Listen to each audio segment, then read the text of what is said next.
بسم اللہ الرحمن الرحیم۔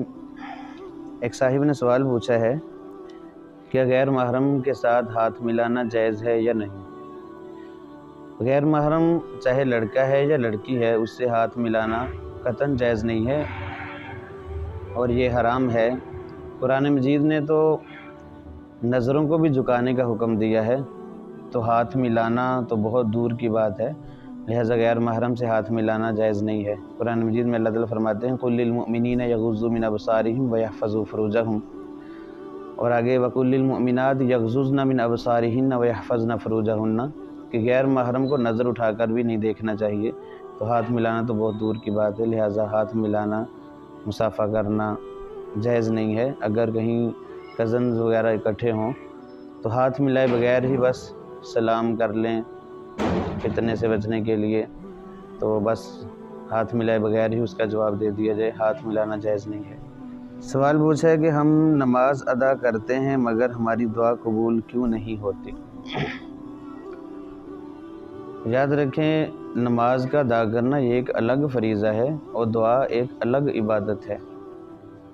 حدیث مبارکہ میں تو آتا ہے کہ مومن کی ہر دعا قبول ہوتی ہے سوائے اس دعا کے جس میں قطع تعلقی کی دعا کی جائے، یا اس دعا کے کہ جس کے بعد آدمی جلد بازی کرے۔ صحابہ نے عرض کی یا رسول اللہ جلد بازی سے کیا مطلب ہے؟ تو فرمایا کہ دعا مانگ کے یوں کہے کہ میں نے تو اتنی دعائیں مانگی ہیں، مجھے تو قبول ہوتی نظر ہی نہیں آ رہی، اللہ تعالیٰ تو میری سنتا ہی نہیں، نعوذ باللہ، ایسے الفاظ کہنا تو اس سے دعا رد ہو جاتی ہے۔ باقی دعا کی قبولیت کی شکلیں ہیں، ہمیں ان کو سمجھنا چاہیے۔ مومن کی ہر دعا قبول ہوتی ہے، قبولیت کی شکلیں ہیں، یا تو اللہ رب العزت جو مانگا وہی عطا فرما دیتے ہیں، یا پھر اس دعا کی برکت سے آنے والی مصیبتیں پریشانیاں وہ لوٹا دی جاتی ہیں، ہٹا دی جاتی ہیں اس دعا مانگنے والے سے۔ یا تیسری شکل یہ ہے کہ اس دعا مانگنے والے کی دعا آخرت کے لیے ذخیرہ کر لی جاتی ہے۔ روایات میں آتا ہے جب یہ روز محشر اللہ کے پاس پہنچے گا تو نیکیوں کے پہاڑ دیکھے گا، اور یہ اللہ رب العزت سے پوچھے گا یا اللہ یہ نیکیاں تو میں نے نہیں کی، تو اللہ تعالیٰ فرمائیں گے تو نے فلاں چیز مجھ سے مانگی تھی دنیا میں، ملی تجھے؟ وہ کہے گا یا اللہ نہیں ملی، میں نے بہت مانگا تھا۔